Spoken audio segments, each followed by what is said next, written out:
Do you ever wonder why some nights you can go to bed instantly, but other nights you just stare at the ceiling wide awake? Or how you can get 8 hours of sleep and still wake up feeling tired? It's not just bad luck. Your sleep is actually regulated by two key systems in your body.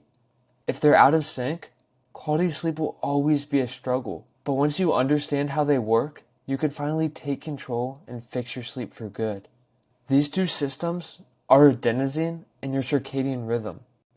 Think of adenosine as your body's natural fatigue meter. It builds up the longer you're awake, making you feel tired. Your circadian rhythm, on the other hand, is your body's internal clock. It determines whether your body thinks it's daytime or nighttime. If these two systems are aligned, sleep feels effortless. If they're not, no amount of time in bed will fix it. When it comes to fixing your sleep, you want adenosine to be working for you, not against. And we can't talk about adenosine without mentioning caffeine. Caffeine blocks the buildup of adenosine, which is how it makes you feel more awake. This wouldn't be an issue. However, caffeine has a half-life of 6 hours.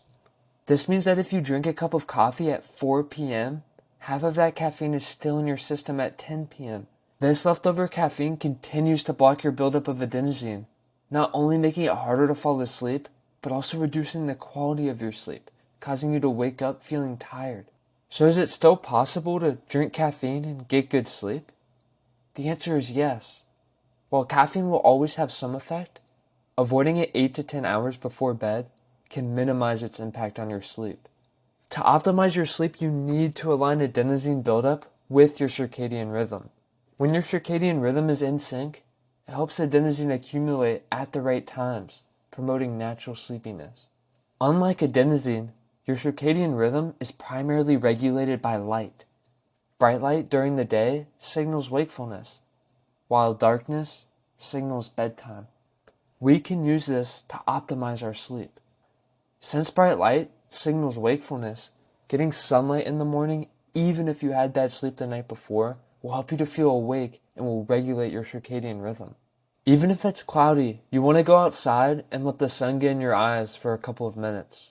If you can't step outside, opening a window and letting natural light in can still be beneficial. And just like we can use light to help our sleep, we can also use darkness to our advantage. Since darkness signals to your body to go to sleep, avoiding or dimming bright lights and screens around 45 minutes before bed will help to regulate your circadian rhythm. This, mixed with a pitch black room or a sleep mask, creates the best sleep environment. The circadian rhythm also regulates your body temperature, causing it to rise in the morning to promote wakefulness and drop at night to help prepare your body for sleep. When we follow this natural cycle, falling asleep becomes much easier. But how do we support this process? One way is by keeping your room cool at night. A cooler environment helps your body naturally lower its temperature, making it easier to fall asleep. The ideal sleeping temperature is between 60 to 67 degrees Fahrenheit. And surprisingly, taking a warm shower can also help.